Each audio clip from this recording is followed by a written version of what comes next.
Hello বন্ধুরা, আসসালামু আলাইকুম। আপনারা সকলে কেমন আছেন? আশা করি সকলেই ভালো আছেন। আমিও আল্লাহর রহমতে আপনাদের দয়ায় ভালো আছি। আজকে একটা ভিডিও নিয়ে আসলাম আপনাদের সামনে। দেখেন যে পাম বাগান থেকে ফল কেটে আনার পরে পাশে একটা স্কেল আছে, অর্থাৎ মাপ করার জন্য একটা স্কেল আছে, সেখান থেকে মাপ করে আনার পর এইখানে এনে কিন্তু ঢেলে দেয়। আর এখানে থেকে কিন্তু নিচে চলে যায়, নিচে কিন্তু ওই লরি আছে, ওই লরিতে ভরে কিন্তু ট্রাক্টরে ভরে কিন্তু এই ফ্যাক্টরিতে নিয়ে যায়। তো এটাকে বলা হয় র্যাম। এখানে অনেকেই কাজ করে। এখানে আছে ইন্ডিয়ান তামিল লোক আছে কাজ করে, আবার ইন্দোনেশিয়ান লোকও কাজ করে, মাঝে মাঝে আবার বাঙালিরাও কিন্তু এখানে কাজ করে। তো আপনাদের সাথে কিছু গুরুত্বপূর্ণ কথা বলবো, সেটা হইতেছে যে আপনারা সকলেই জানেন যে ঈদের পরে মালয়েশিয়াতে সকল সেক্টরে, অর্থাৎ মার্কেটে, ফ্যাক্টরিতে, রেস্টুরেন্টে, সার্ভিস সেক্টর, সব সেক্টরে কিন্তু লোক আসার জন্য গুঞ্জন একটা শোনা যাইতেছে। তো এই বিষয়টা কতটুকু সত্য তা আমি জানি না, অর্থাৎ কী কারণে মালয়েশিয়াতে কিন্তু এই ধরনের কোনো কিন্তু নিউজ কিন্তু নাই, এই ধরনের কোনো খবর বা নিউজ কিন্তু প্রচারণা হয় নাই যে বাংলাদেশ থেকে এরকম লোক আসবে।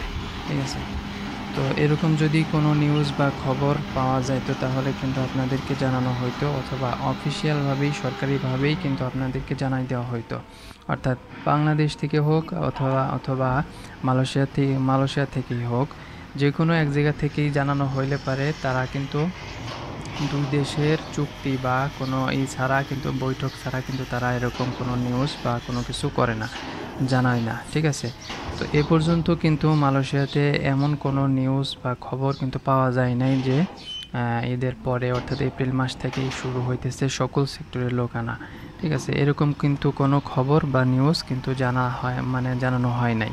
ঠিক আছে, তারপরেও কিন্তু কিছু কিছু এজেন্সি, দালাল বা ব্যবসায়ী আছে যারা বলতেছে যে ঈদের পরে 100% লোক নেওয়া শুরু হয়ে যাবে, অর্থাৎ এপ্রিল মাস থেকেই কিন্তু শুরু হয়ে যাবে, আপনারা পাসপোর্ট জমা দেন, এই কথা কিন্তু তারা বলতেছে। ঠিক আছে, তো কোন ইসের সূত্রের থেকে কিন্তু তারা বলতেছে তা জানি না। তো আপনারা একটা বিষয় চিন্তা করবেন যে সরকারিভাবে যতক্ষণ না পর্যন্ত কোনো নিয়োগ বা কোনো নিউজ জানানো হইতেছে, ততক্ষণ পর্যন্ত কিন্তু আপনারা ধৈর্য ধরবেন এবং সতর্ক থাকবেন, পাসপোর্ট জমা দিয়ে প্রতারিত হবেন না। ঠিক আছে, কারণ এই মাসে, অর্থাৎ এপ্রিল মাসে একটা বৈঠক হওয়ার কথা আছে, বাংলাদেশ থেকে একটা টিম আসার কথা আছে, মালয়েশিয়ান হাই কমিশনের সাথে একটা বৈঠক হবে। তো সেখানে শুধু এই বিষয়ে না, অন্য বিষয়েও কিন্তু আলোচনা হবে যে পাম বাগানের যে লোকগুলা, সেই লোকগুলাকে যতগুলো লোক আবেদন করছিল সবগুলাকে আসতে পারবে কিনা, বা এর মেয়াদ বাড়ানো হবে কিনা, অথবা অন্য সেক্টরের লোক আসতে পারবে কিনা, সব বিষয়ে কিন্তু হয়তো একটা আলোচনা হওয়ার সম্ভাবনা আছে। তো সেই বৈঠকটা হওয়ার পরে কিন্তু আপনারা জানতে পারবেন, তার আগে কিন্তু 100% জানার সম্ভাবনা নাই। তো সেই বৈঠকটা হইলে পারে তারপরে কিন্তু জানতে পারবেন।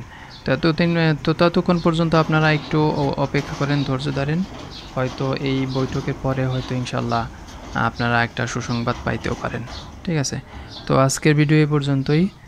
যদি ভিডিওটি ভালো লাগে তাহলে একটি লাইক করবেন, আর মালয়েশিয়ার যে কোনো আপডেট নিউজ পাওয়ার জন্য আমাদের চ্যানেলটিকে সাবস্ক্রাইব করবেন। আসসালামু আলাইকুম ওয়া রাহমাতুল্লাহি ওয়া বারাকাতুহু।